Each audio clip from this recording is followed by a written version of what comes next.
The heavy oak doors of Courtroom 304 were locked, sealing the suffocating tension inside. Judge Anthony Caldwell adjusted his spectacles, his patience wearing thin as the clock ticked past You can't 4 in deny the the afternoon. evidence. I can and I Dust will. motes The danced documents in the prove slivers of otherwise. October Fine. light, Objection cutting across noted. the defense table where Marcus Sterling sat, frozen, his hands trembling so violently he had to clasp them together until his knuckles turned white. He hadn't spoken a single word in 3 hours. Across the aisle, his wife checked her Cartier watch, rose gold, the kind that cost more than Marcus used to make in 6 months before Victoria convinced him to quit the garage. A smirk tugged at the corner of her mouth, subtle enough that the stenographer wouldn't catch it, but Marcus saw. He always saw. She thought she had won. She thought he was broken. But the sound of the courtroom doors crashing open was about to change everything. The silence in the Superior Court of Cook County was not empty. It was heavy, pressing down on Marcus's shoulders like a physical weight. To an outsider, or perhaps to the stenographer typing rhythmically in the corner, Marcus looked like a man who had simply given up. He wore a flannel shirt, washed-out blue, frayed at the cuffs, missing the bottom button that was 3 seasons old, and carried the faint smell of motor oil no amount of detergent could wash away. His Levi's 501 jeans showed faded knees and a small dark stain on the right thigh where he'd wiped his hands 1,000 times in another life. The Timberland work boots on his feet were scuffed tan leather with worn treads, boots that had walked the floors of Sullivan's garage on South Halsted for 8 years before Victoria made them obsolete. He wore no watch, no jewelry. His hands, calloused and oil-stained around the nails, bore a small burn scar on the left thumb from a radiator cap that had blown back in 2019. His hair was buzz-cut short, self-done with clippers in the bathroom of his friend Hank's basement apartment where he'd been sleeping for 6 weeks. The back was slightly uneven. 2 days of stubble darkened his jaw, and dark circles hung beneath his eyes like bruises. Marcus stared straight ahead at the great seal of the state of Illinois hanging behind Judge Caldwell, focusing on the eagle's talons to keep from screaming.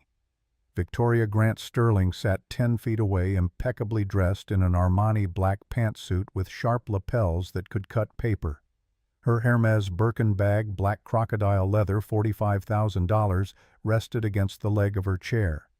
The Cartier Tank Française on her wrist caught the light every time she moved, deliberate. Her Christian Louboutin heels showed their signature red soles when she crossed her legs. Blonde hair pulled into a French twist chignon, not a strand out of place. Minimal makeup, but expensive. La Mer Foundation Chanel lipstick in a shade called Pirate that cost $60. Her nails showed a perfect French manicure.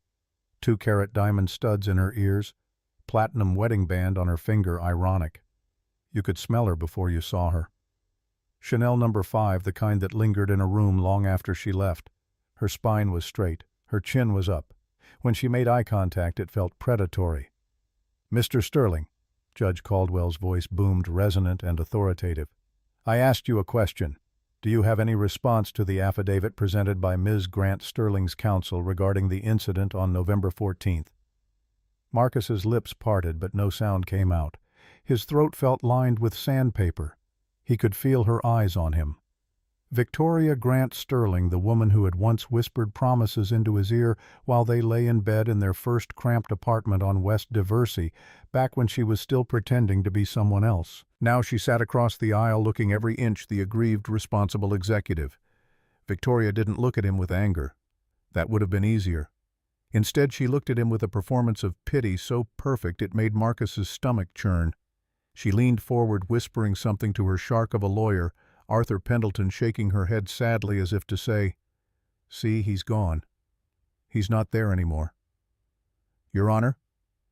Pendleton stood up, smoothing his Tom Ford navy suit and adjusting his Hermes tie, yellow and blue pattern, $200 of silk. His Ferragamo loafers gleamed burgundy under the fluorescent lights. His voice was like oil slicking over rough water, too much Dior Sauvage cologne following him as he moved. "With all due respect, Mr. Sterling's silence is a continuation of the behavior we have documented for the past year. It is dissociation, a refusal to engage with reality. This is exactly why we are petitioning for full custody of the children and the immediate transfer of the marital assets to a trust controlled by my client. He is not capable, Your Honor. He is catatonic." Marcus's fingers dug into his palms. "Liar," he screamed in the privacy of his own skull. "You told me if I spoke you'd show the judge the fabricated photos. You told me if I fought back the children would disappear to a facility in upstate New York and I'd never find them." Victoria had orchestrated this masterpiece of a trap. She had slowly, methodically cut him off from everyone.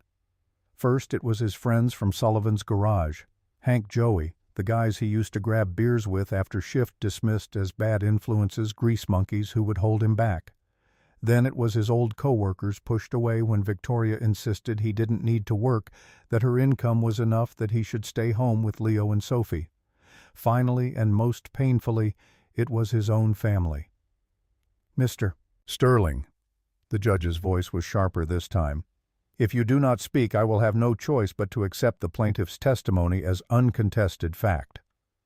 Marcus squeezed his eyes shut. He remembered the morning of November 14th perfectly. It wasn't a manic episode, as the affidavit claimed. He had discovered the second bank account, the one under the shell company, Obsidian LLC. $17 million moved in and out over the past 5 years, none of it reported on their joint tax returns. He had confronted Victoria in the kitchen of their penthouse on North Lake Shore Drive, 1,200 square feet of floor-to-ceiling windows overlooking Lake Michigan, a place Marcus had never felt at home in. She hadn't yelled. She had simply laughed, picked up a crystal vase from the counter baccarat $800, and thrown it against the wall. Glass exploded across the Italian tile. Then she pulled out her phone and called 911, her voice shaking with manufactured fear. "My husband is having an episode. He's violent. He's destroying the apartment. Please send someone." When the officers arrived 10 minutes later, Victoria was calm, wearing a silk robe, tears streaming down her face. Marcus was hyperventilating, holding a dustpan full of broken glass, small cuts on his hands from trying to clean up before the police saw. His fingerprints were on the vase. Hers weren't. They believed the calm woman in the expensive robe. They always did. "Let the record show," Judge Caldwell said, clicking his pen with a sound that felt like a gunshot, "that the defendant remains unresponsive." Victoria shifted in her seat, the leather creaking. It was a sound of victory. She knew Marcus had no lawyer. She had frozen their joint accounts 6 weeks ago, citing reckless spending. Marcus had bought $200 in car parts off eBay to fix Hank's truck as a thank you for letting him crash in the basement. The credit cards were maxed. He had $40 in cash in his wallet. He was representing himself, which meant he wasn't representing himself at all. He was a lamb walking into a thresher. The courtroom felt like a tomb. The air conditioning hummed a low, monotonous drone that seemed to vibrate in Marcus's teeth. He felt a tear escape hot and humiliating, tracking down his cheek. He was going to lose the penthouse he'd never wanted. He was going to lose his dignity. And worst of all, he was going to lose Leo and Sophie. 9-year-old Leo with his messy brown hair and obsession with Lego sets. 7-year-old Sophie with her blonde ponytail and the gap-toothed smile she'd had since losing her first tooth 3 months ago. The two reasons Marcus had stayed as long as he did, enduring the gaslighting, the isolation, the slow erosion of his sense of self. "Proceed, Mr. Pendleton." The judge sighed, rubbing his temples as if this entire proceeding was giving him a migraine. Pendleton smirked, the expression of a man who had never lost and never would. "Thank you, Your Honor. We would like to move to the matter of the Grant Sterling estate properties, the penthouse on North Lake Shore Drive, the cabin in Wisconsin, and the commercial holdings in downtown Chicago. As Mr. Sterling has made no contribution to the maintenance or management of these assets, we believe—" Marcus lowered his head. The fluorescent lights buzzed above him. The stenographer's fingers clattered against the keys. Somewhere outside Chicago, traffic hummed its endless song. It was over. And then a sound broke the rhythm of Pendleton's droning voice. Thud. It came from the back of the courtroom where the heavy double doors were supposed to be locked. Thud. It wasn't just a door opening. It sounded like a procession, like something heavy being pushed through with force. Thud. Judge Caldwell looked up annoyed. "Bailiff, I thought I ordered these doors secured during the hearing." The bailiff, a burly man named Officer Miller with a Marine Corps tattoo on his forearm, moved toward the back of the courtroom. But he stopped halfway. He took a step back, his hand hovering near his belt where his radio was clipped. The heavy double doors didn't just open, they were pushed wide with a force that rattled the hinges, the sound echoing through the courtroom like thunder. Victoria Grant Sterling turned around, her expression shifting from bored arrogance to mild confusion. Marcus didn't look. He couldn't bear to see who else had come to witness his humiliation. But then the gasp swept through the room. It started with the court reporter and rippled to the clerk. Marcus slowly lifted his head. Standing in the doorway wasn't a stranger. It wasn't the press. It was a wall of people, 6 of them. And in the center, leaning heavily on a wooden cane with a carved handle, but with eyes burning like coal, was a woman Marcus hadn't seen in 7 years. His mother. But his mother wasn't supposed to be here. His mother was supposed to be in a memory care facility in Scottsdale, Arizona, unaware of her own name, let alone her son's divorce trial. Victoria had told Marcus that Margaret Hale was practically vegetative, that the Alzheimer's had taken everything. Victoria handled the bills. Victoria handled the updates. Victoria sent the occasional photo of his mother staring blankly at a wall drool on her chin. Yet there she stood, Margaret Hale, 68 years old, wearing a floral print dress from J.C.Penney that cost $40, orthopedic shoes with Velcro straps, a simple gold cross necklace around her neck that she'd received at confirmation in 1973.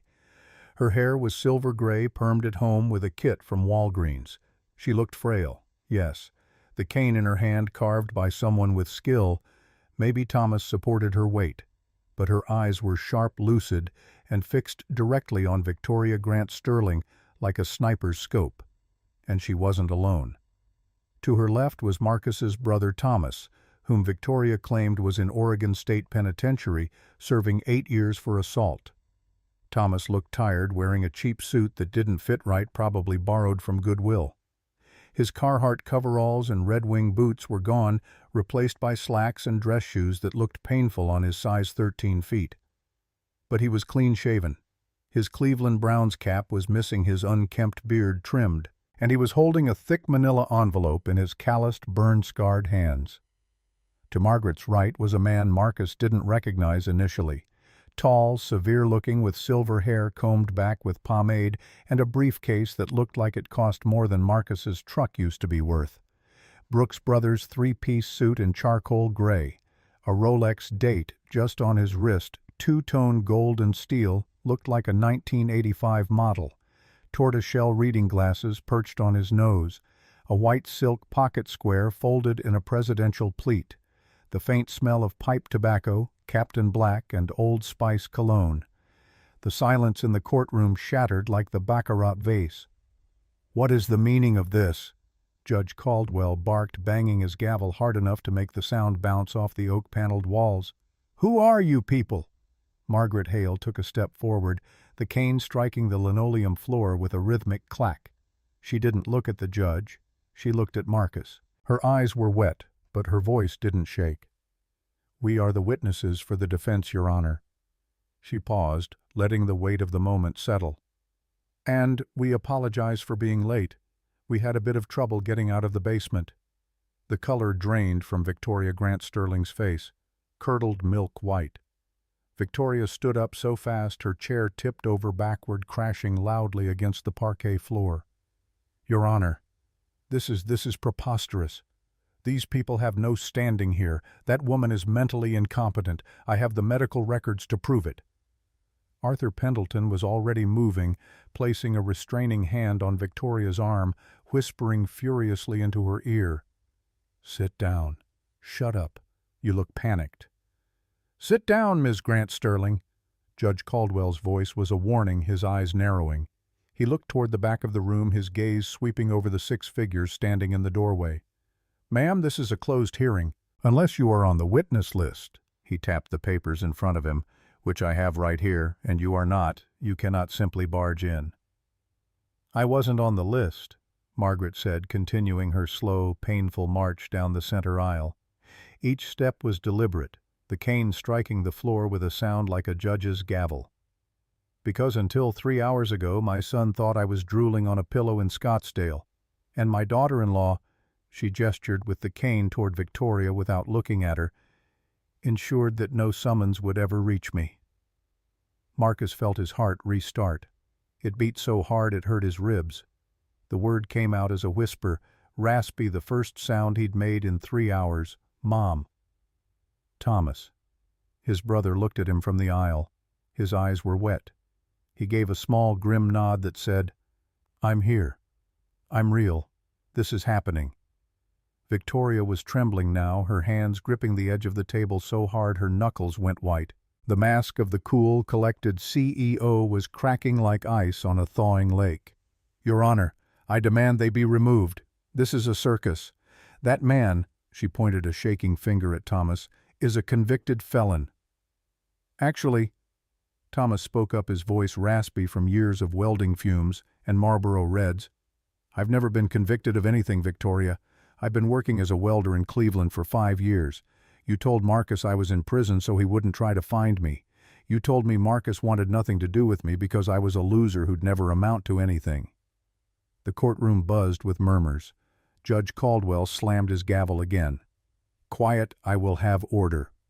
The silver-haired man with the expensive briefcase stepped forward. He moved with the fluid confidence of someone who spent more time in courtrooms than in his own living room. His Berluti briefcase, Italian leather $4,500, swung slightly as he walked. Your Honor, the man said, his voice a rich baritone that filled the room without effort. My name is Tobias Vane. I am a senior partner at Vane, Sterling & Croft. The room went dead silent. Even the air conditioning seemed to stop humming. Vane, Sterling & Croft. It was the law firm founded by Victoria's grandfather in 1952. It was the bedrock of the Grant family fortune, the source of Victoria's wealth and influence. Victoria had always told Marcus that she ran the firm alone now that the old partners were retired or dead, that she was the sole decision-maker. I am representing Mr. Marcus Sterling, Tobias Vane announced, placing his briefcase on the defense table next to a stunned Marcus with the careful precision of a surgeon setting down his instruments. I object. Pendleton's voice cracked the first time Marcus had ever heard the shark sound scared. Mrs. Sterling has waived counsel, and Mr. Vane represents the plaintiff's business interests. This is a conflict of interest of the highest order. Tobias Vane turned to Pendleton. He smiled. It was a terrifying smile, the kind that showed too many teeth and promised consequences. There is no conflict, Arthur, Vane said, his voice calm, almost gentle. Because the entity known as Victoria Grant Sterling, as she has presented herself to this court, does not actually own Vane, Sterling & Croft. In fact, according to the bylaws invoked this morning by the Board of Directors, she is currently under internal investigation for embezzlement. Her assets are frozen effective immediately. Marcus looked at Victoria. For the first time in 10 years, 10 years of her telling him what to wear, what to eat, who to see, what to think. The predator looked like prey. Her eyes darted around the room searching for an exit, but Officer Miller had moved to block the side door, sensing the shift in the tide. Your Honor, this is slander. Victoria's voice was sharp-cutting. I built that firm. My grandfather— Your grandfather, Tobias interrupted smoothly, left the firm to a board of trustees, not to you personally. The partnership agreement signed in 1952 is very clear. You have been drawing a salary and benefits as managing partner, but you do not own the firm. And when the board discovered that $12 million had been siphoned from client trust accounts into offshore holdings over the past 8 years, they voted unanimously to suspend you pending investigation. Victoria's mouth opened and closed like a fish drowning in air. Lydia. Tobias Vane turned his attention to Marcus, his expression softening. He opened his briefcase and pulled out a clean tissue, the kind that came in a small package from Brooks Brothers. Wipe your eyes, son. You have a lot of reading to do. Marcus took the tissue. His hands were still shaking, but the paralysis that had gripped him for 3 hours was breaking. The ice was cracking. He wiped his face, the rough paper catching on his stubble. "Mom." The word came out as a choke, a sob. Marcus looked at Margaret, who had finally reached the wooden railing that separated the gallery from the court floor. She reached over, ignoring the bailiff's half-hearted attempt to stop her, and grabbed Marcus's hand. Her grip was surprisingly strong, her palm warm and dry and real. "He told me you hated me, son." Her voice was hard as iron now, all the softness gone. "He told me you said I was a burden, that you didn't want me to meet the grandkids, that I didn't know who you were anymore." Marcus sobbed, the dam finally breaking. 10 years of silence, of swallowing his words, of biting his tongue until it bled, all came pouring out in a sound that was half cry, half roar. "He lied," Margaret said, squeezing his hand harder. "She lied about everything. About the money, about Thomas, about the baby." Marcus froze. The tears stopped instantly, his body going rigid. "The baby," Marcus whispered the words, barely audible. Victoria let out a strangled noise, low and dangerous. "Maggie, don't." It was a growl, the kind of sound a cornered animal makes. "You say another word and the deal is off. The trust fund, the payments, all of it." "To hell with your trust fund," Thomas shouted, stepping up beside his mother. His voice echoed through the courtroom loud enough to make the stenographer jump. "We don't want your hush money, Victoria. We found the papers." Judge Caldwell looked like he was watching a tennis match played with hand grenades. "What baby, Mr. Pendleton? Control your client or I will hold her in contempt." Margaret looked at the judge, then back at Marcus. Her eyes were wet, but her voice was steady. "The miscarriage, Marcus. The one 5 years ago after the car accident." Marcus nodded slowly. The pain of that memory was a dull ache that never went away, a weight he carried in his chest every single day. They had lost the baby at 16 weeks after Marcus's brakes failed on the I-90 westbound, sending his Honda Accord into the median barrier at 60 miles an hour. The airbag had deployed. Marcus walked away with bruises and a concussion. But the baby they'd been going to name him Daniel didn't survive. Victoria had been so supportive afterward, so kind. She held Marcus while he cried, whispered that it wasn't his fault that these things happened. She paid for the funeral, a small service at a chapel in Oak Park. She even had the brakes on the Accord inspected afterward, told Marcus the mechanic said it was just wear and tear, that the brake lines were old and had finally given out. "It wasn't an accident," Thomas said, his voice cutting through the memory like a knife. He dropped the manila envelope onto the defense table. It landed with a heavy slap, the sound final and damning. "We found the mechanic, Victoria. We found the invoice." The atmosphere in the room shifted. This wasn't a divorce hearing anymore. This wasn't even a legal drama. This was something darker, something criminal. Arthur Pendleton began packing his briefcase, his hands moving fast. "Your Honor, I need to request a recess to confer with my client regarding these new, allegations." "You're not going anywhere, Arthur." Tobias Vane's voice was calm, almost cheerful. He pulled a document from his own briefcase and held it up for the judge to see. "Because you notarized the payments to the mechanic. Your signature is on the invoice dated November 8th, 5 years ago, 4 days before Mr. Sterling's brakes failed." Victoria lunged. She didn't lunge at Tobias. She didn't lunge at the judge. She lunged across the aisle over the wooden barrier that separated the tables, her face twisted into a mask of pure, unadulterated rage. Her Louboutin heels clattered against the floor. Her perfectly coiffed hair came loose. The Chanel No. 5 turned acrid like burned sugar. "You ungrateful—" The rest of the sentence was lost in a scream. "I made you. You were nothing. A grease monkey changing oil for minimum wage. I gave you everything." Marcus didn't flinch. He didn't scream. Something inside him, something forged in the fires of a decade of gaslighting, of being told he was crazy, that he was imagining things, that he should just be grateful, suddenly hardened into steel. He watched her come at him like he was watching a train wreck in slow motion. But she never reached him. Thomas, the convicted felon who had never been convicted, The drug addict who had never touched drugs tackled Victoria in midair. They crashed onto the floor of the courtroom in a tangle of limbs and expensive fabric. Victoria's Armani jacket tore at the shoulder. Thomas's borrowed suit pants split at the knee. "Bailiff!" Judge Caldwell was shouting, standing up, his gavel forgotten. "Order, order in this court!" Officer Miller and two other deputies who had rushed in from the hallway pulled Thomas off Victoria. They hauled her to her feet, her hair wild, her makeup smeared, one of her diamond studs missing.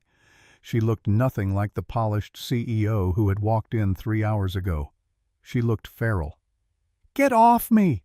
Victoria screamed, thrashing against the deputy's grip. "Do you know who I am? Do you know what I can do to you?" Marcus stood up, slowly. His Timberland boots scraped against the floor. He looked down at his wife, the woman who had controlled what he ate, who he saw where he went, what he thought for 10 years, and felt nothing but a cold, sharp clarity. "Yes, Victoria." His voice was raspy, unused, but it carried to the back of the room. "We know who you are. Finally." Judge Caldwell's face was red, his composure completely gone. "This court is in recess." He slammed the gavel hard enough to crack the wooden block beneath it. "Ms. Grant Sterling is remanded into custody pending a psychiatric evaluation and, frankly, a criminal investigation. Everyone stay where you are."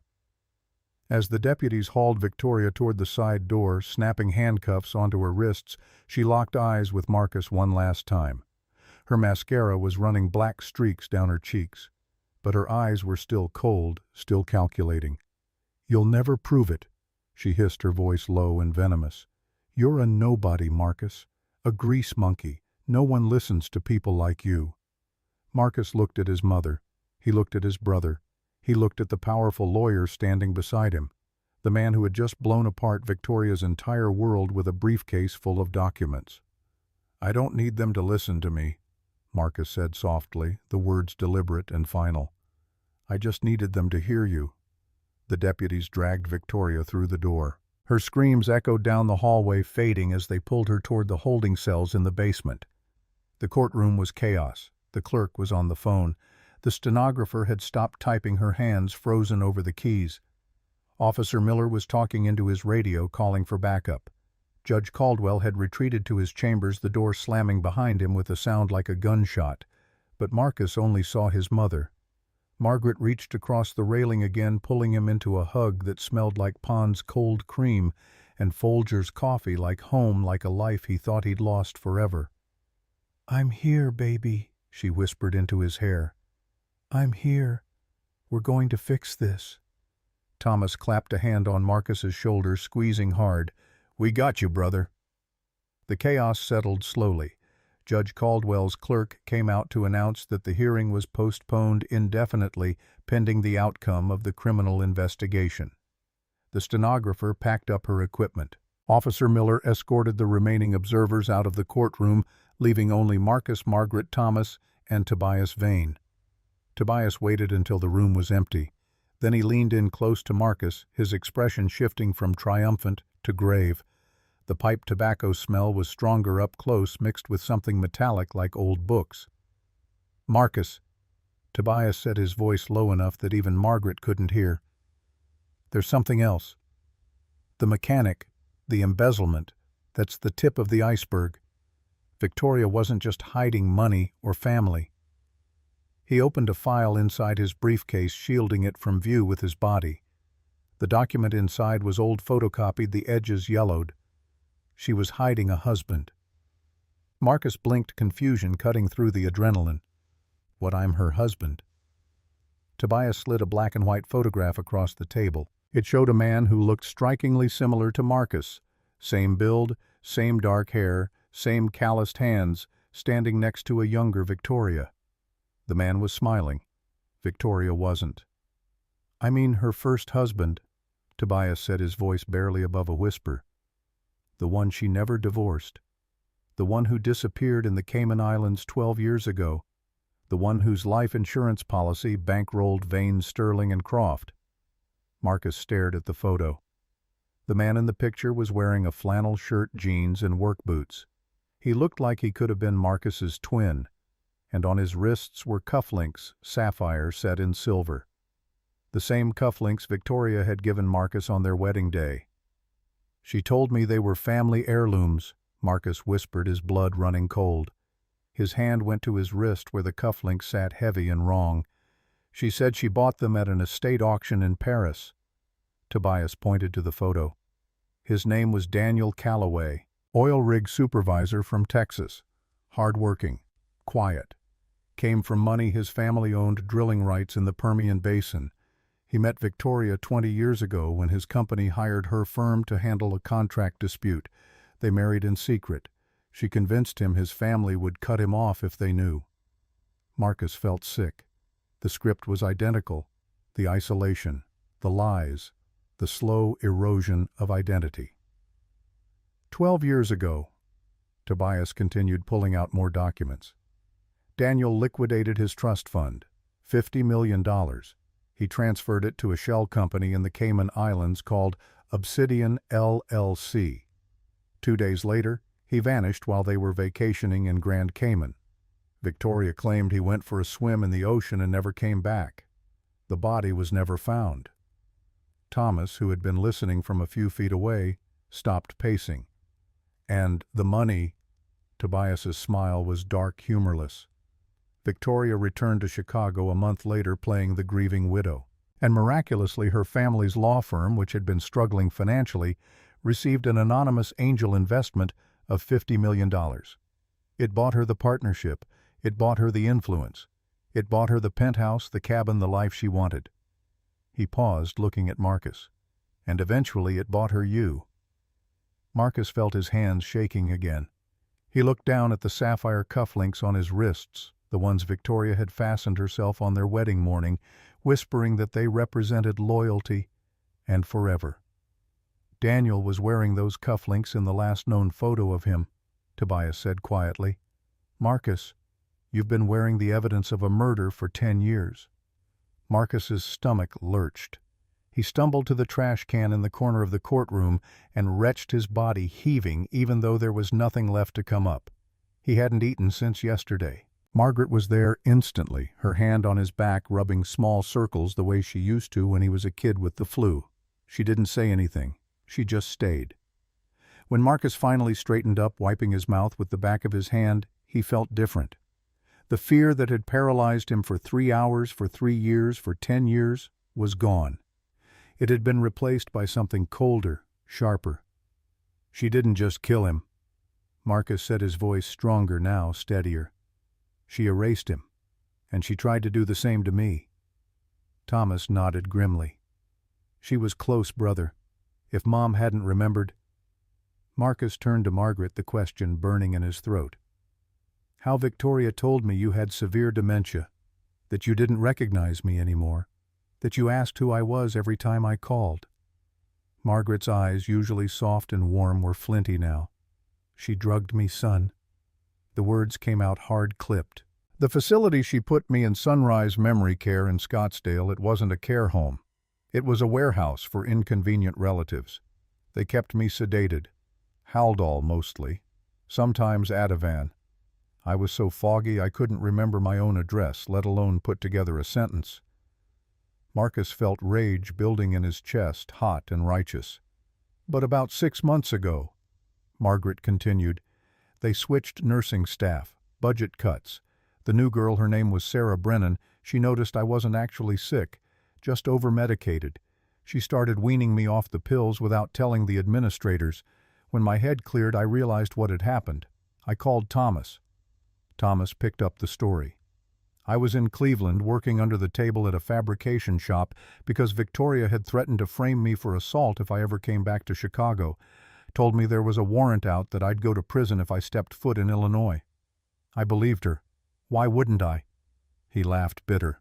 "But when Mom called me, her voice clear, sharp, angry, I knew something had changed.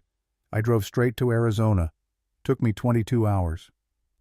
Margaret squeezed Marcus's hand. "We've been building this case for 3 months, baby. Me and Thomas. We contacted Tobias because he was the only partner at the firm Victoria ever complained about. She hated him because he asked too many questions." Tobias nodded. I suspected Victoria was embezzling for years. The numbers never quite added up. But I didn't know the extent of the rot until Thomas showed up at my door with your mother. They had documentation, bank transfers, medical records showing the drugging, even a private investigator's report on Daniel Calloway's disappearance.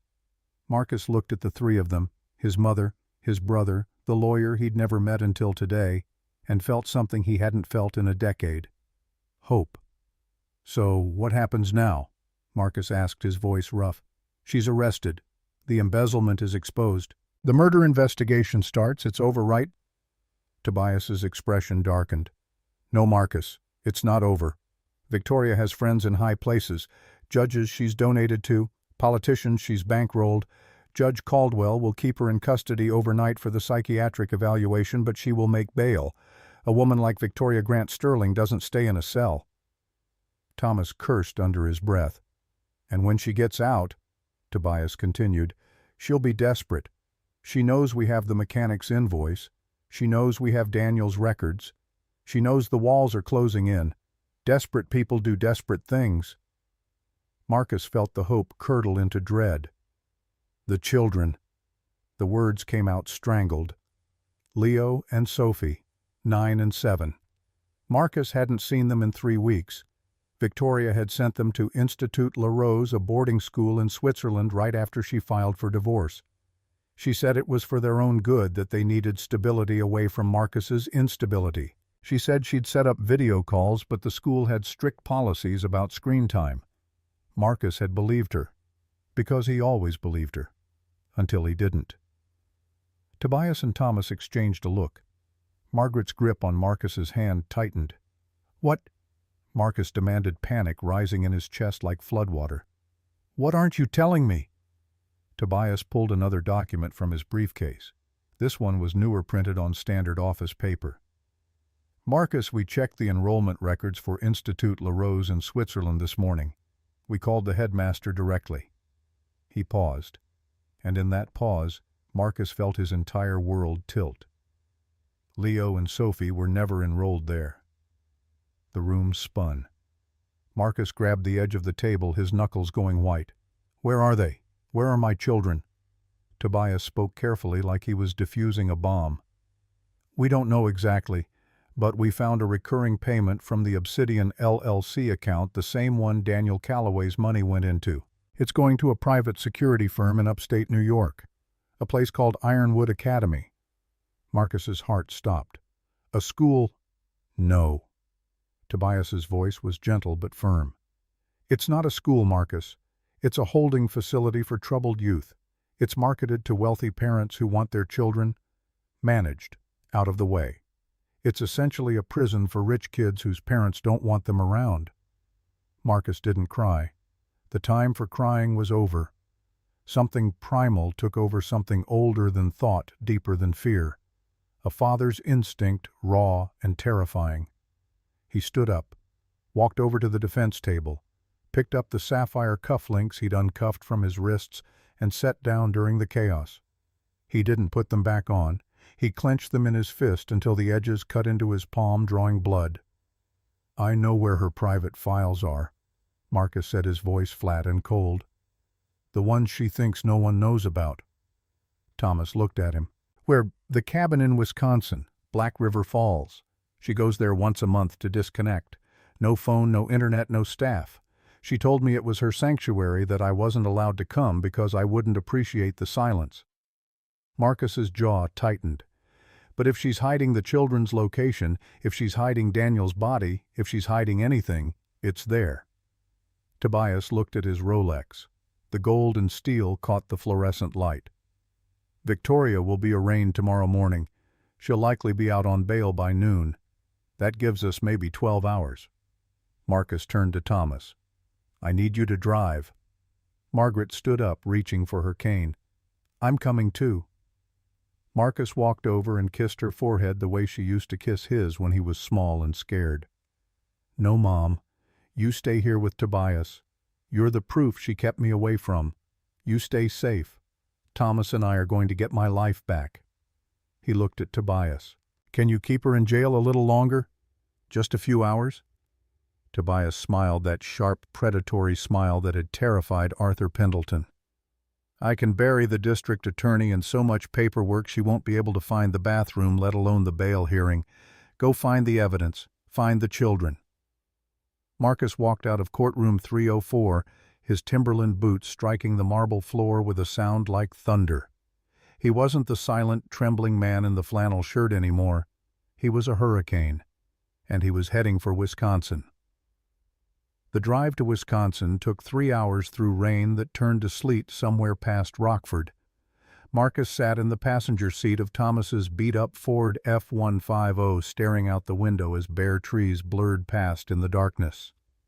His brother's truck smelled like metal shavings and stale coffee, the heater rattling but barely functional. Marcus pulled the Carhartt jacket Thomas had thrown at him tighter around his shoulders, the brown canvas stiff and patched at the left elbow.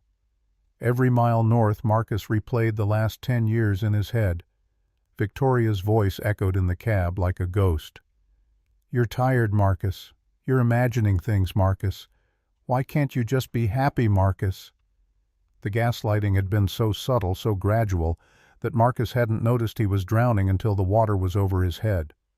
Thomas gripped the steering wheel with both hands, his welder's burns visible even in the dim dashboard light. "We're getting close. You said take the exit for Black River Falls." Marcus nodded. "Yeah, 5 miles down County Road O. It's gravel, no street number, just a private drive marked with a stone pillar." Thomas glanced at him. "Turn off the headlights when we get there." "She has cameras, motion sensors.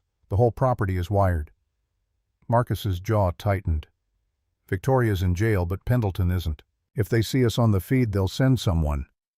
The truck's tires hummed against wet asphalt. Sleet pattered on the windshield, the wipers scraping across the glass in a rhythm that set Marcus's teeth on edge. He thought about Leo and Sophie locked in some facility upstate, thinking their father had abandoned them. The image made his chest ache. Thomas turned onto County Road O, and the pavement gave way to gravel. The road narrowed, trees pressing in close on both sides. Skeletal branches scraped the roof of the truck, the sound like fingernails on a chalkboard. The headlights caught falling sleet, turning the world into a tunnel of white static. "There." Marcus pointed to a stone pillar barely visible through the trees half covered in dead ivy. Thomas killed the engine a quarter mile out.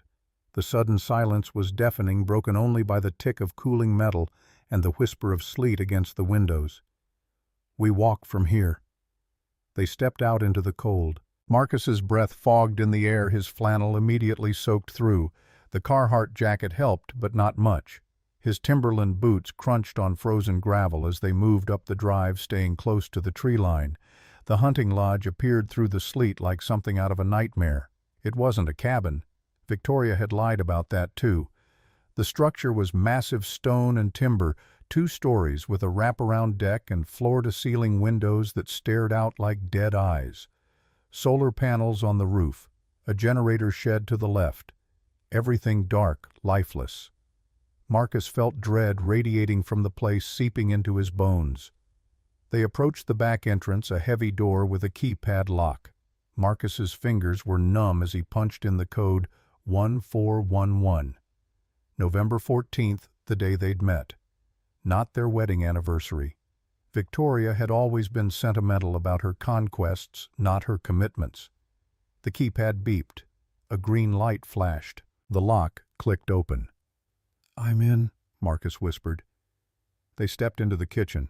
Stainless steel appliances gleamed in the moonlight, filtering through the windows. Everything was sterile, untouched, like a showroom. The air smelled faintly of pine sol and something else, something metallic and cold. Thomas pulled a flashlight from his jacket pocket, keeping the beam low. "Where's the office?" "Basement, behind the wine cellar." They moved through the house like ghosts. The living room was dominated by a massive stone fireplace that looked like it had never been used. Taxidermy lined the walls, deer with glass eyes, an elk, a black bear mounted on its hind legs, jaws open in a silent roar. Victoria didn't hunt. She'd bought the trophies at an estate sale in Milwaukee to complete the aesthetic. Marcus felt his skin crawl. They reached the basement stairs, descending into darkness. The steps were concrete, slick with condensation. At the bottom, a heavy oak door blocked their path. Locked. Thomas didn't hesitate. He stepped back and kicked hard near the lock, his Red Wing boot connecting with a sound like a gunshot. The wood splintered. He kicked again.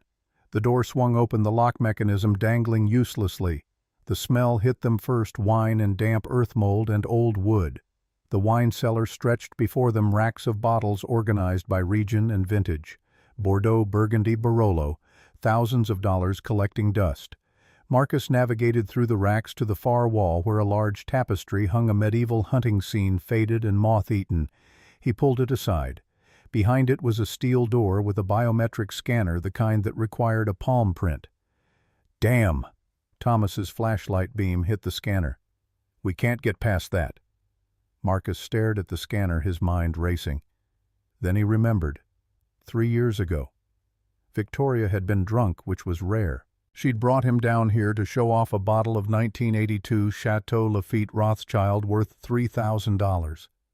She'd pressed her hand to the scanner, laughing about how secure it was. Then playfully, drunkenly, she'd grabbed Marcus's hand and pressed it to the glass. "Everything I have is yours, darling. Even my secrets." She added me. Marcus's voice was barely above a whisper. She was drunk. She thought I was too stupid to remember, too scared to ever come down here alone. He placed his right hand on the cold glass. A red light scanned his palm, tracing the lines and calluses. The seconds stretched like hours. Beep. Access granted.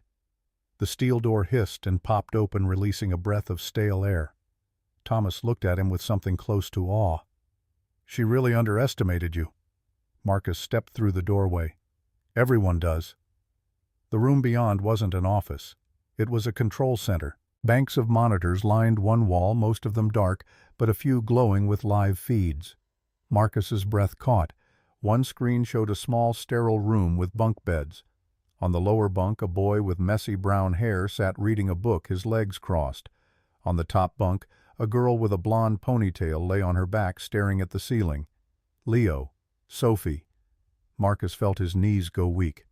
"Thomas, look." Thomas came up beside him, his hand gripping Marcus's shoulder. "They're alive." "Where is this?" Marcus moved to the keyboard beneath the monitors. He wasn't a hacker, but Victoria was obsessive about organization. Everything would be labeled, categorized, filed. He opened a folder marked Assets. Subfolders appeared: Real Estate, Vehicles, Daniel, Marcus, Kids. Marcus clicked on Kids. A document opened: a contract between Victoria Grant Sterling and Ironwood Academy, Essex County, New York. Monthly payments, $30,000. Services rendered: behavioral modification and containment. Containment. Marcus spat the word like poison. "She's paying them to keep my children in a cage." Thomas was moving around the room, pulling open drawers in a filing cabinet. "Marcus, look at this." He held up a stack of passports.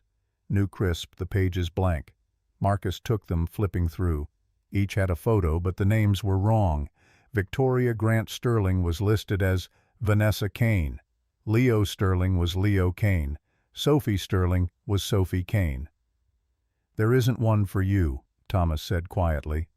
Marcus understood immediately. Victoria had been planning to disappear. Take the children, vanish to some country without extradition, start over with a new identity. Just like she'd probably planned with Daniel Calloway before she killed him instead. "We need to go." Thomas moved toward the door. "We have the location. We have proof of intent to flee. This buries her." Marcus grabbed a hard drive from the desk, yanking the cables free. Evidence, documentation, everything Victoria thought was safe. And then a sound shattered the silence. "Movement detected. Perimeter breach. Sector 1. An automated voice, calm and female, echoed through the bunker. Marcus froze his eyes, snapping to the monitors. One screen showed the driveway, and headlights were cutting through the sleet. A black SUV pulled up to the lodge, its engine idling.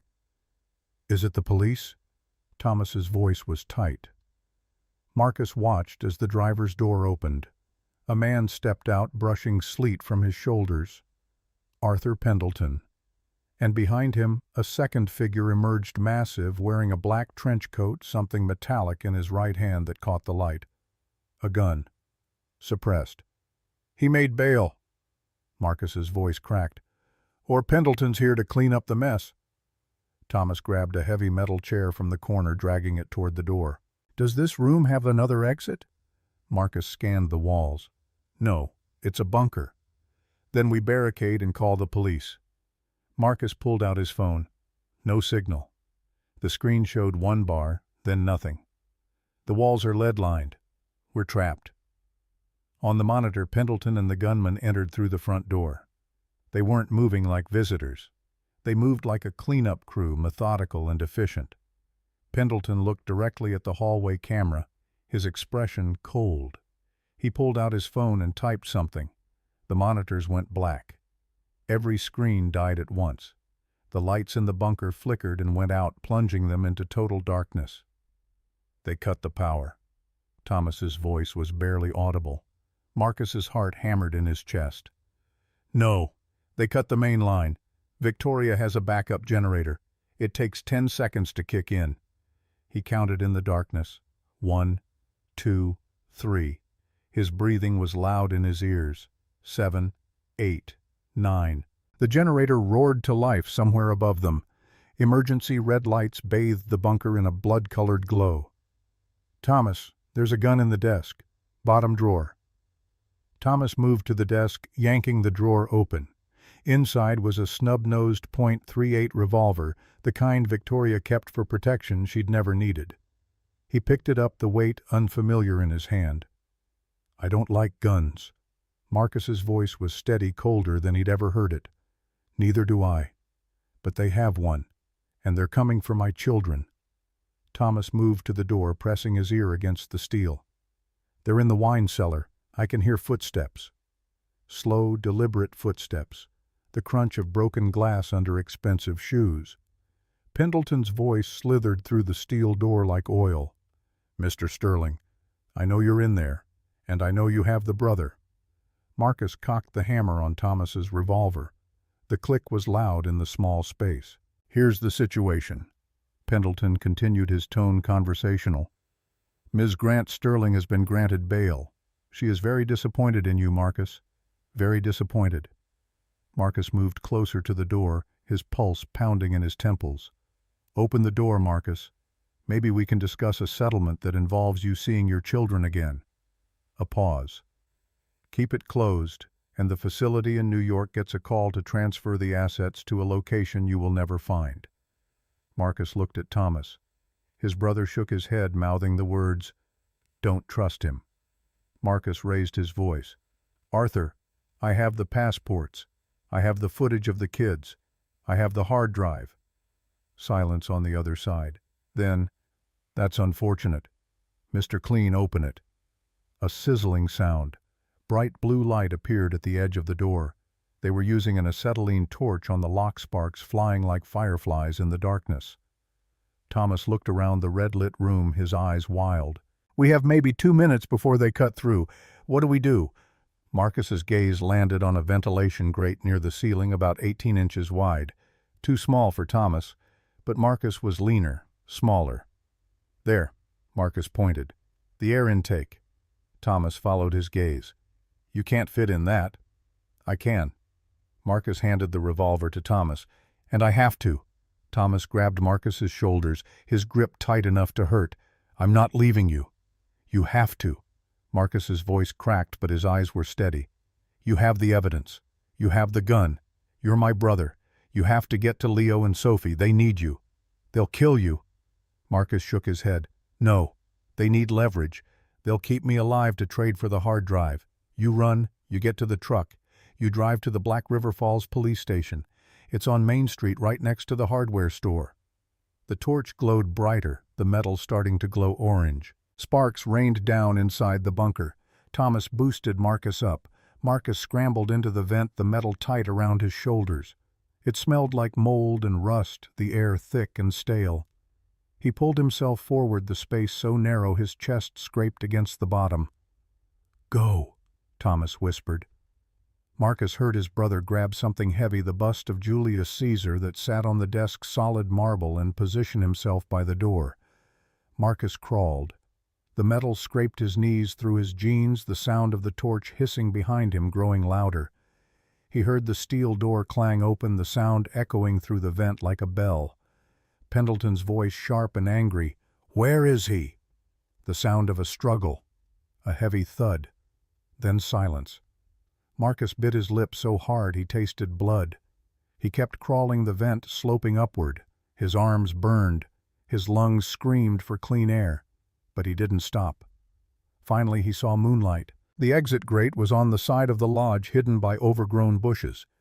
Marcus kicked at the grate once, twice.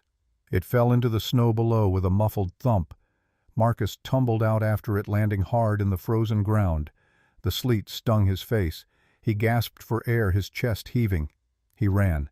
Didn't look back at the lodge, didn't let himself think about what they were doing to Thomas. He just ran through the trees, branches whipping at his face, his boots slipping on ice. He reached the clearing where they'd parked the truck. His hands were freezing as he fumbled for the door handle. Then he realized Thomas had the keys. Marcus was alone in the woods. No phone signal, no vehicle. A gun he'd left with Thomas, a hard drive in his jacket pocket, and no way out. He saw headlights through the trees, the black SUV parked behind the truck blocking it in. Pendleton was arrogant. He'd left the driver's side door unlocked. The keys were in the ignition. Marcus didn't hesitate. He threw the hard drive onto the passenger seat, cranked the engine, and slammed the SUV into reverse. The tires spun on the gravel, fishtailing as he fought for control. As he spun, the vehicle around the front door of the lodge flew open. The massive gunman ran out, raising his pistol. Marcus saw the barrel flash. Pop! Pop! 2 shots shattered the rear windshield. Glass exploded over the back seat, spraying into Marcus's hair. He ducked, flooring the accelerator. The SUV roared down the gravel drive, the broken windows screaming with wind. Marcus didn't stop. He drove like a man possessed, his hands white-knuckled on the wheel. The sleet turned the world into a blur of white and black. He didn't know where he was going. He just knew he had to move. He had the evidence. He had the location of his children. And he was coming back for Thomas. Marcus drove for an hour before he dared to stop. He pulled into a 24-hour truck stop on the outskirts of Eau Claire, his hands shaking so violently he could barely turn off the engine. The back window was a jagged mouth of broken glass. Snow had drifted into the back seat, melting into dark puddles on the leather. He sat there breathing. The smell of Pendleton's cologne, overpowering Dior Sauvage, clung to the interior, making Marcus's stomach turn. He checked the hard drive in his coat pocket. Still there. Still safe. He needed to call Tobias. Marcus stumbled into the truck stop, ignoring the stares from the truckers hunched over coffee at the counter. He looked like a madman, hair matted with sleet, face smeared with grime, wearing a coat that clearly wasn't his. He bought a burner phone and a coffee with cash he found in the SUV's center console. $18,000 in hundreds, rubber-banded and stuffed into the compartment. Victoria's emergency fund. He dialed Tobias's private number, his fingers clumsy on the cheap plastic keys. Vane. The voice was alert, wide awake despite the late hour. Marcus's voice came out as a whisper. It's me. Marcus, my God. Where are you? Thomas isn't answering his phone. Marcus felt his throat close. They have him. Pendleton and a hired gun. They were at the lodge. They have Thomas. Tobias swore a harsh sound that cut through the static. Pendleton is desperate. He knows if Victoria goes down, he goes down with her. A pause. Listen to me, Marcus. You need to come back to Chicago. We need to give that hard drive to the FBI. No. Marcus's voice was flat. If I go to the FBI, it takes time. Warrants, jurisdiction.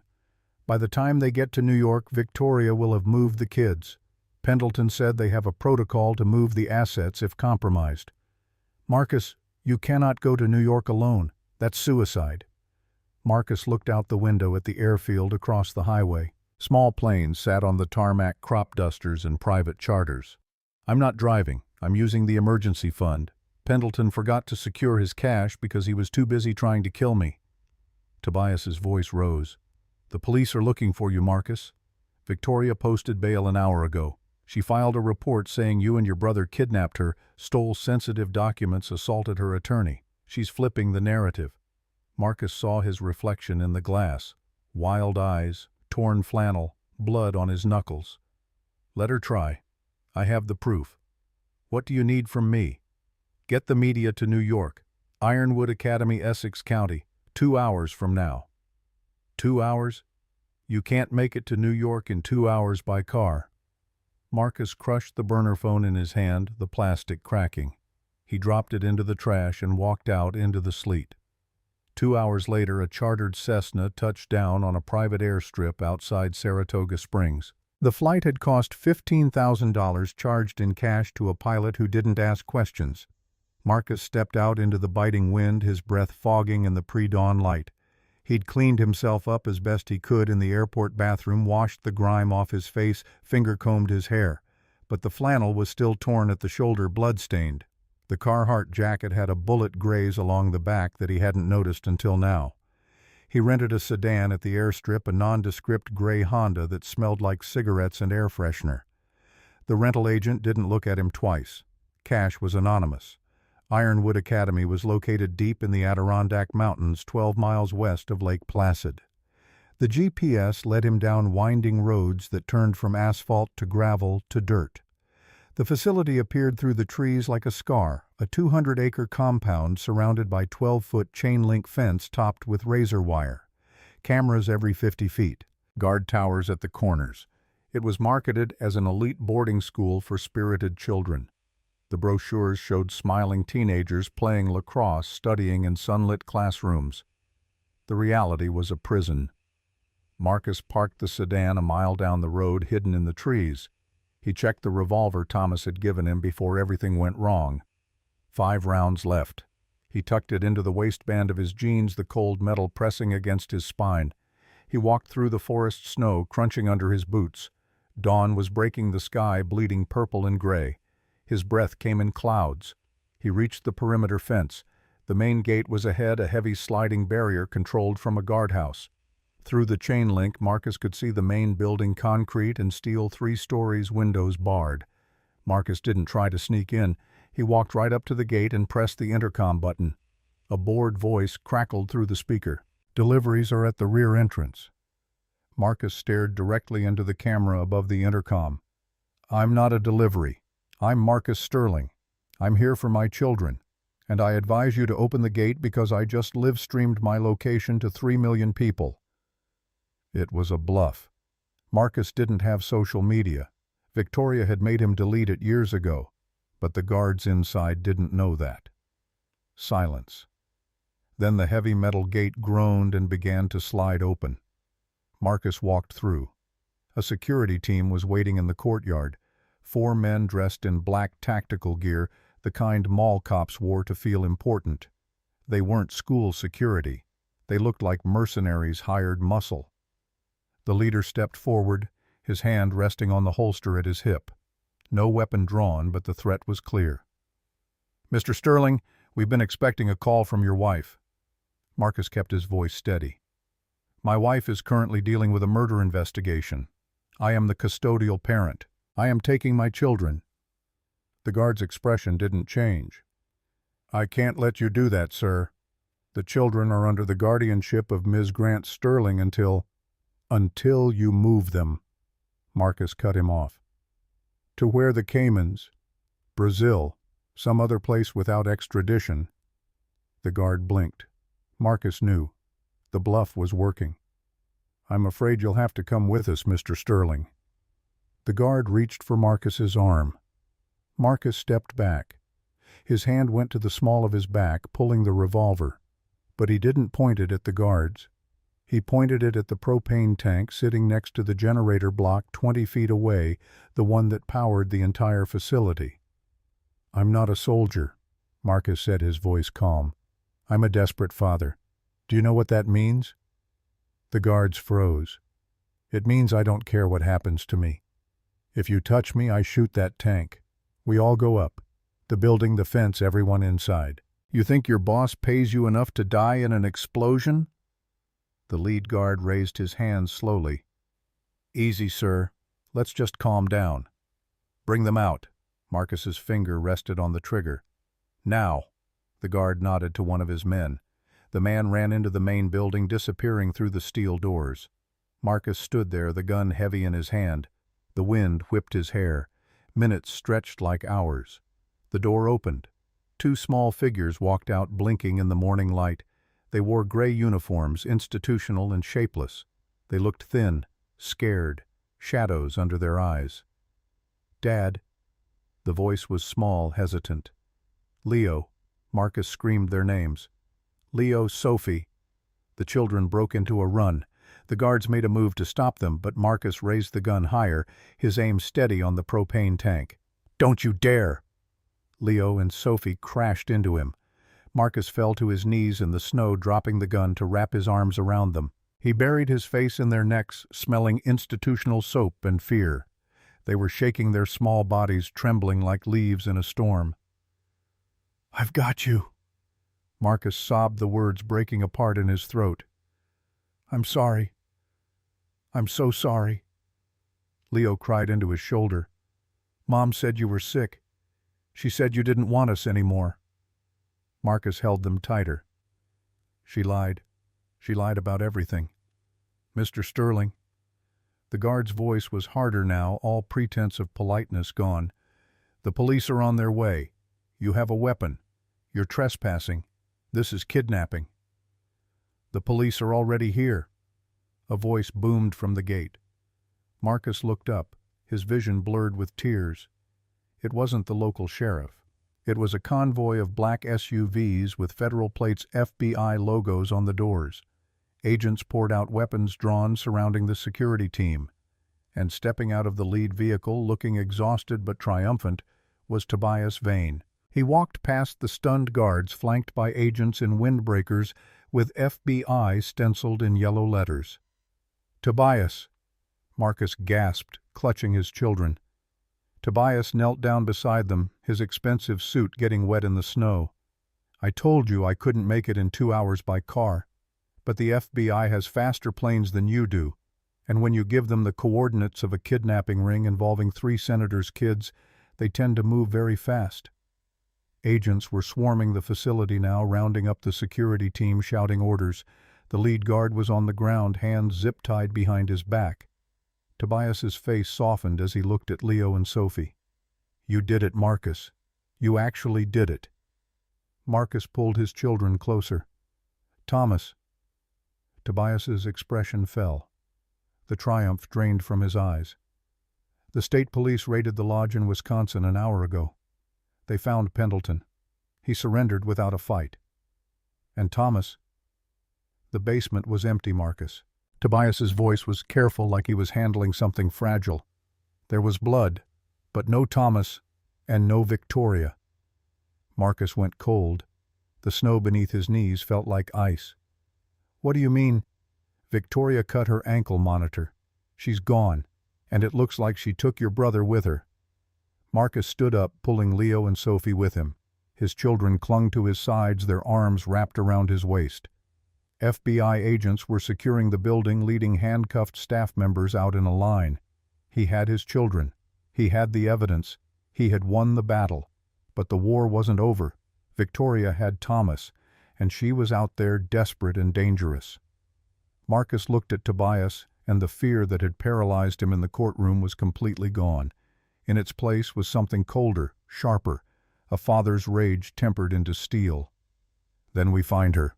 Marcus's voice was flat, final. "And this time I'm not bringing a revolver. I'm bringing the whole world down on her." The FBI safe house in Schaumburg felt more like a mausoleum than a sanctuary.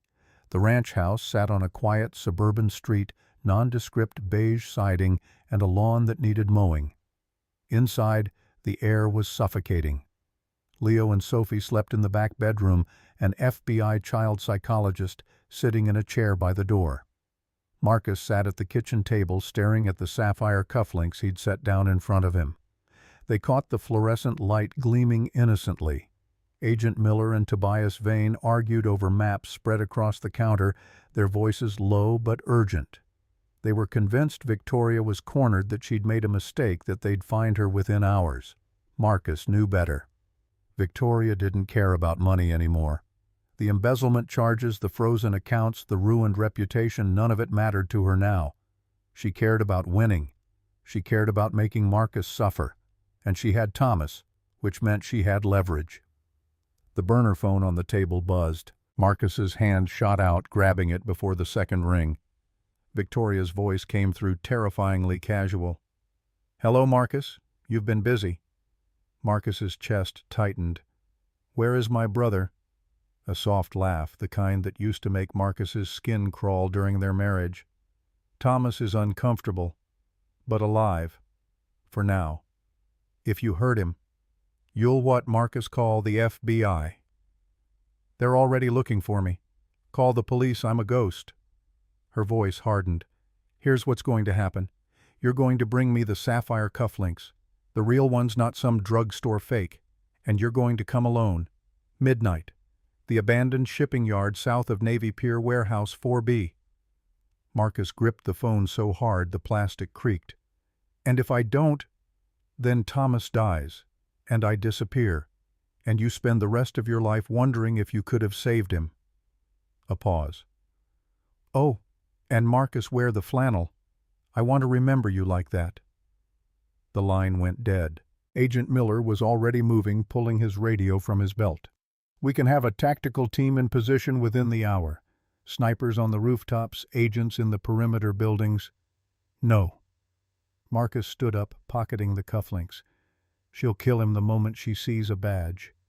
Tobias stepped forward, his face grave. "Marcus, this is a trap. She's luring you there to finish what she started. You can't go alone." "I know it's a trap."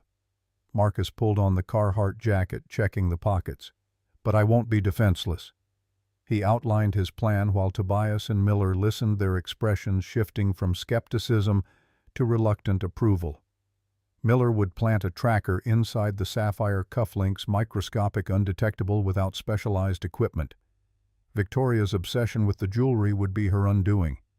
Marcus would wear a thin Kevlar plate under his flannel, the kind that stopped small-caliber rounds. And in his pocket, he'd carry a hairpin Tobias had sourced from a contact in the pharmaceutical industry, sharp steel, the tip treated with a fast-acting sedative that would drop a full-grown adult in seconds. Margaret appeared in the kitchen doorway, leaning on her cane. Her eyes were red from crying. "You're going to get yourself killed, son." Marcus kissed her forehead. "I'm going to get Thomas back, and then this ends." He stepped out into the November rain, leaving the safety of the FBI behind. The shipping yard south of Navy Pier was a graveyard of rust and forgotten industry. Massive containers stacked like children's blocks, graffiti-covered walls, puddles that reflected sodium lights in sickly orange. The rain had turned everything slick and treacherous. Marcus entered Warehouse 4B through a side door that hung off its hinges. The interior was vast and empty, the concrete floor stained with oil and God knew what else. A single work light hung from the ceiling in the center of the space, casting harsh shadows. Thomas sat in a metal chair beneath the light. His hands were zip-tied behind his back. His face was bruised, one eye swollen shut. Blood crusted on his upper lip. But he was alive. Victoria emerged from the shadows behind Thomas, stepping into the light like an actress taking the stage. She'd changed since the courtroom. Gone was the Armani suit. Now she wore black tactical pants and a cashmere turtleneck, still clinging to the Cartier watch on her wrist. Her blonde hair was pulled back in a simple ponytail. She held a silver pistol in her right hand, the barrel resting against Thomas's temple.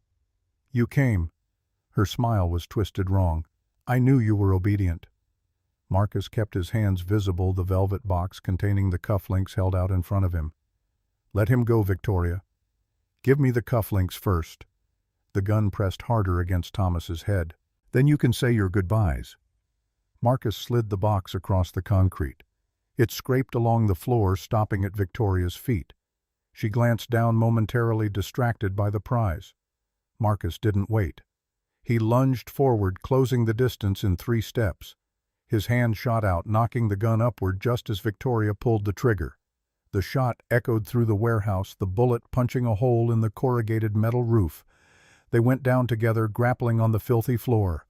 Victoria was stronger than she looked, her nails raking across Marcus's face, drawing blood.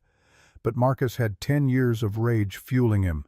He grabbed her wrist, slamming it against the concrete until the gun skittered away. Victoria screamed, her voice raw with fury. "I own you! You're nothing! You were a grease monkey changing oil for minimum wage before I found you." Marcus pulled the hairpin from his pocket with his free hand. The steel glinted in the harsh light. "You didn't break me, Victoria. You just taught me that silence isn't weakness, it's patience." He jammed the needle into her neck just above the collarbone. Victoria's eyes went wide.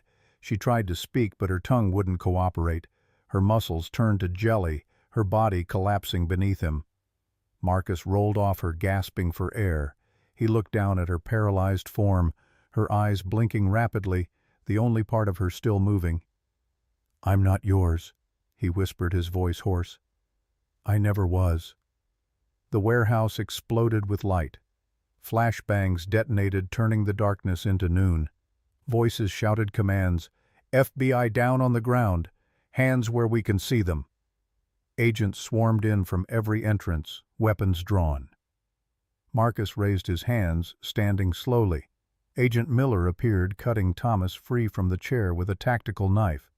Thomas stumbled forward and Marcus caught him, holding his brother upright. "I got you. You're safe."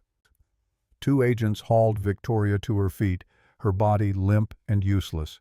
They carried her toward a waiting vehicle, her eyes still blinking, tracking Marcus with pure hatred.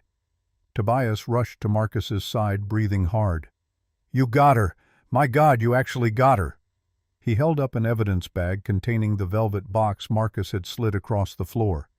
Marcus reached into his jacket pocket and pulled out the real sapphire cufflinks, the ones with the FBI tracker embedded in the setting. "I gave her rhinestone fakes from Walgreens. Cost me $12. Marcus watched Victoria being loaded into the FBI van. "The real ones are right here." Agent Miller appeared at his shoulder, his face pale. "Mr. Sterling, we have a problem." Marcus's blood went cold. "What problem?" "We just got a call from the safe house. Sophie is missing." The world tilted. Marcus grabbed Miller's arm to steady himself. "What?" "One of the agents took her to the bathroom 10 minutes ago. When she didn't come back, we found the agent unconscious in the hallway, taser marks on his neck." Tobias swore viciously.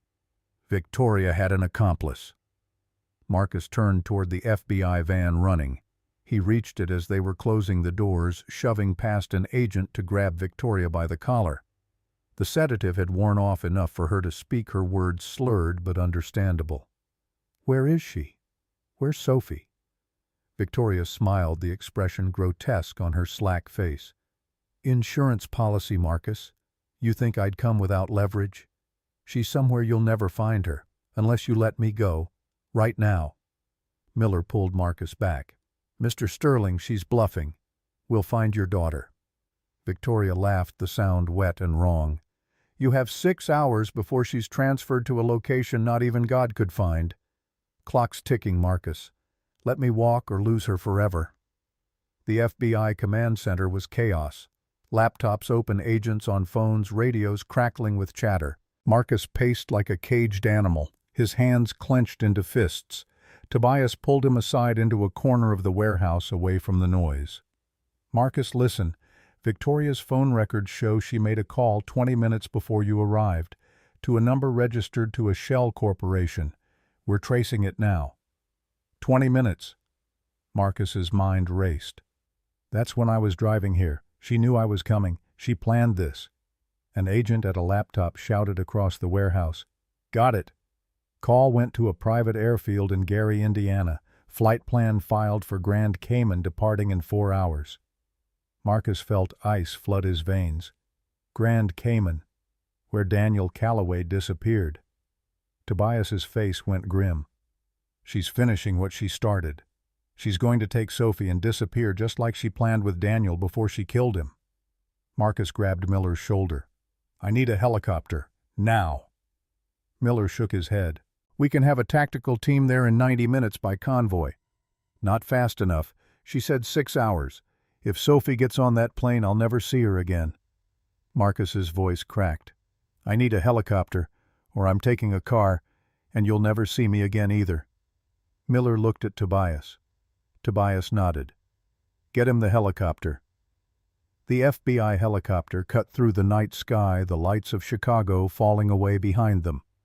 Marcus sat in the back, wedged between Tobias and Miller. 2 tactical agents occupied the front seats, their rifles secured between their knees. Below Indiana, spread out like a circuit board, highways glowing orange, towns reduced to clusters of light.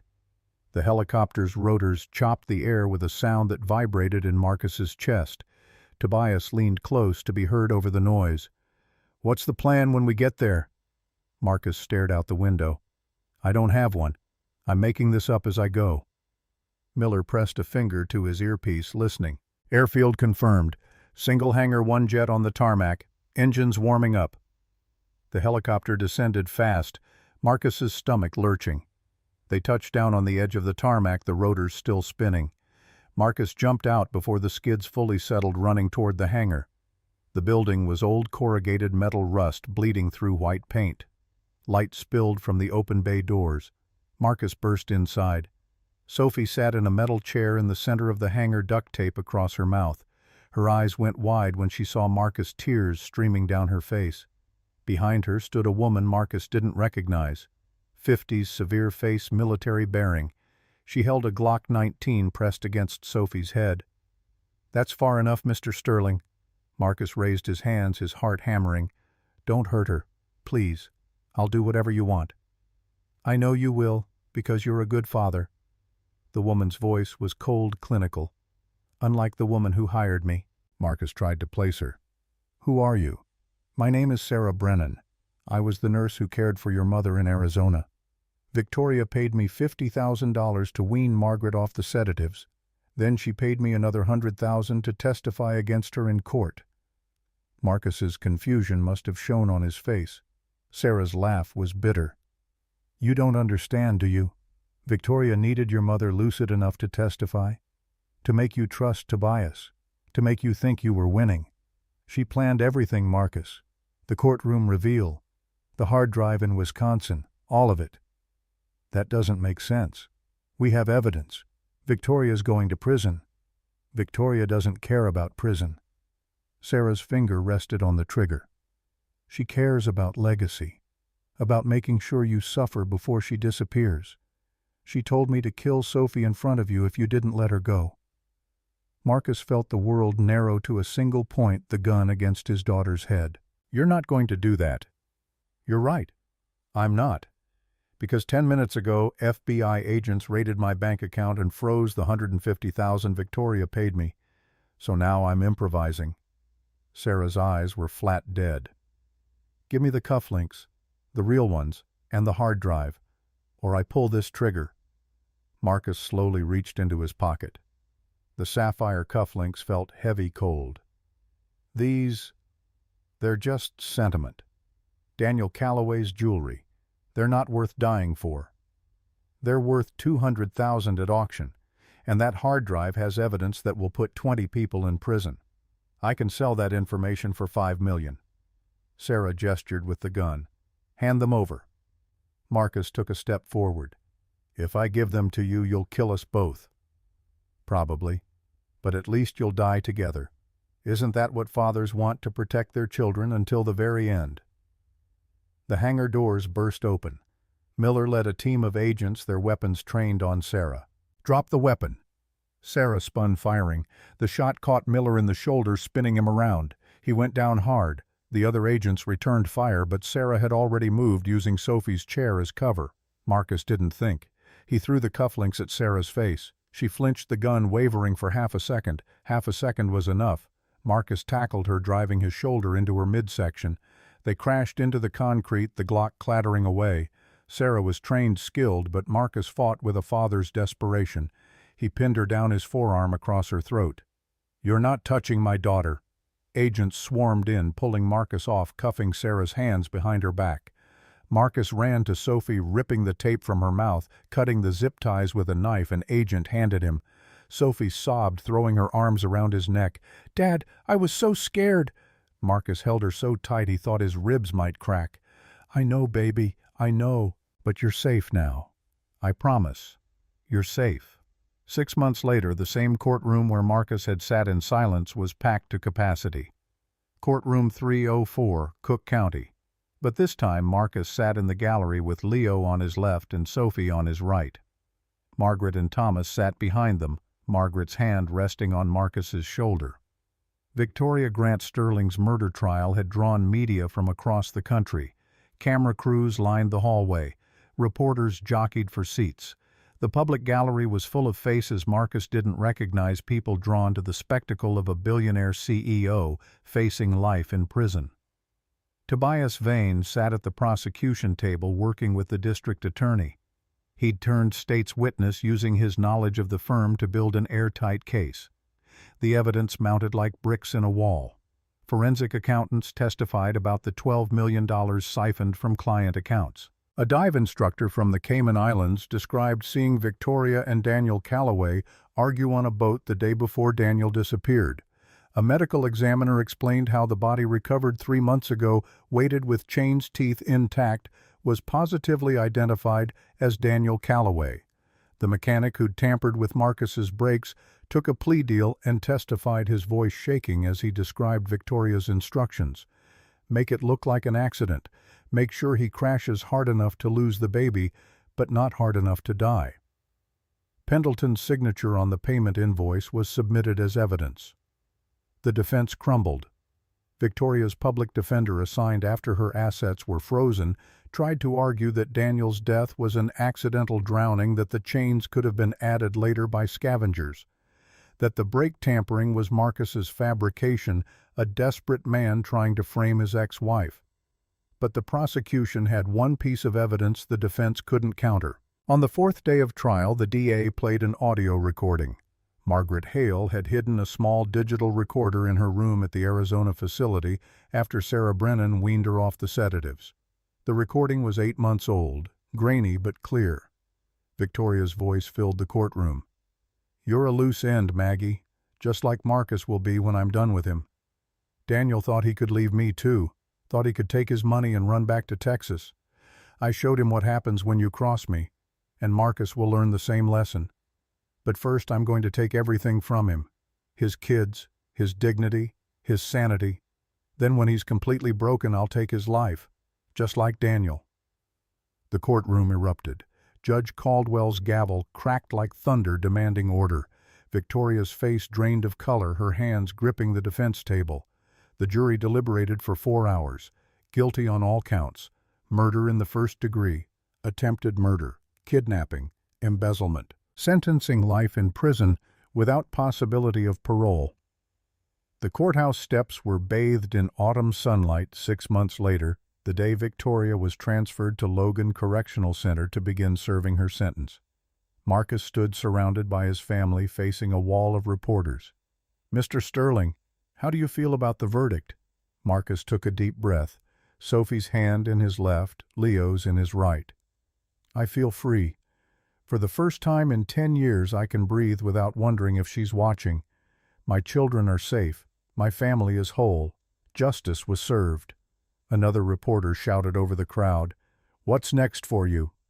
Marcus smiled, and it felt genuine for the first time in years. "I bought a small garage in Pilsen. Sterling and Hale Auto Repair on Blue Island Avenue. Thomas is my partner.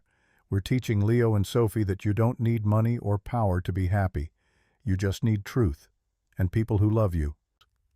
3 months after the trial, Marcus stood under the hood of a 1967 Mustang, his hands black with grease, the smell of motor oil filling the small garage. Classic rock played on the radio, Fleetwood Wood singing about chains. The bay doors were open, letting in the cool October air. Thomas welded a frame in the back corner, sparks flying like fireflies. Leo and Sophie sat at a desk in the small office doing homework while they waited for Marcus to finish work. They came here every day after school, preferring the garage to the empty apartment. Margaret lived in the apartment above the garage, now having moved from Arizona to be close to her family. She came down the stairs carrying a tray of lemonade, her cane tapping on each step. The phone on the wall rang. Marcus wiped his hands on a rag and answered. "Sterling and Hale, this is Marcus." The voice on the other end was professional, clipped. "Mr. Sterling, this is Detective Ramirez with the Grand Cayman Police Department. We've recovered additional remains from the dive site where Daniel Calloway was found. Forensics believes there may be 2 other victims. We'd like you to come identify some personal effects." Marcus's chest tightened. 2 other victims?" "Yes, sir. We found wedding rings identification documents. The names are Rebecca Moreno and James Chen. Both were reported missing in the Caymans between 2008 and 2010. Both had connections to Ms. Grant Sterling." Marcus closed his eyes. The monster had been more prolific than anyone imagined. "I'll be there tomorrow." He hung up and stood there for a moment, his hand still on the phone. Thomas walked over, setting down his welding mask. "What was that about?" "Victoria killed more people. They need me to help identify evidence." Thomas's face hardened. "You don't have to do this, brother. She's locked up. It's over." Marcus looked through the office window at Leo and Sophie laughing over something in Sophie's math book. It's not over for their families. They deserve closure too. Thomas nodded slowly, understanding. Marcus walked outside into the late afternoon light. The sun was setting over Chicago, painting the sky in shades of orange and purple. Traffic hummed on Blue Island Avenue. Somewhere a dog barked. Life ordinary and beautiful. He thought about the courtroom 6 months ago. The silence that had nearly destroyed him. The voice Victoria had tried to steal. She thought silence was weakness. She thought if she could take away my voice, she'd take away my power. But she forgot something. Silence isn't emptiness. It's patience. It's planning. It's the calm before the storm. And when I finally spoke, I didn't just speak for myself. I spoke for Daniel, for the children, for everyone she ever tried to erase. My name is Marcus Sterling. I'm a mechanic, a father, a brother, a son. And I survived, not because I was strong, but because I refused to disappear. Marcus went back inside the garage. Leo had abandoned his homework and was peering under the hood of the Mustang, asking questions about the carburetor. Sophie was helping Thomas organize his tools, humming to herself. Margaret handed Marcus a glass of lemonade. "You okay, baby?" Marcus nodded, taking a sip. The sweetness cut through the taste of oil and metal. "Yeah, Mom. I'm okay." The phone rang again. Marcus let it go to the machine. A customer asking about brake service. He'd call them back tomorrow. For now, he was exactly where he needed to be. Home. The garage door rolled down as the sun disappeared behind the buildings. The light inside glowed warm through the windows. Outside, the street was dark. But inside there was laughter. There was family. There was the sound of tools and work and life continuing. Victoria Grant Sterling sat in a cell in Logan Correctional Center, staring at concrete walls. The Cartier watch had been confiscated. The Armani suits were gone. The penthouse, the firm, the empire she'd built on blood and lies, all of it stripped away. Marcus Sterling stood in his garage, grease under his nails, his children beside him, and knew something Victoria never would. You can drug a body, Victoria, but you can't erase a mother's memory. You can steal a voice, but you can't silence the truth. You can take everything from a man, but if he has people who love him, he'll find his way back. And in the end, the man with nothing but truth and family will always outlast the monster with everything but a soul. Marcus flipped off the lights, locked the door, walked upstairs to the apartment where dinner was waiting. Leo was already setting the table. Sophie was helping Margaret with the salad. Thomas was opening a beer, laughing at something on the small TV in the corner. This was victory, not the courtroom, not the verdict. This, family, safety. The ordinary miracle of coming home. Victoria had tried to erase Marcus Sterling, but he'd rewritten the ending, and in doing so, he'd written himself back into existence. The story could have ended 100 different ways. Marcus silenced forever. The children lost. Victoria vanishing into some country without extradition, free to start again. But it didn't end that way. Because a father's love isn't measured in what he's willing to give. It's measured in what he's willing to destroy to protect his children. And Marcus had burned Victoria's empire to ash. The lights went out in the apartment above the garage. Chicago settled into its nighttime rhythm. Traffic thinned. Street lights flickered on. The city breathed. And in a small garage in Pilsen, a family slept safe. Together, free. That was the only ending that mattered.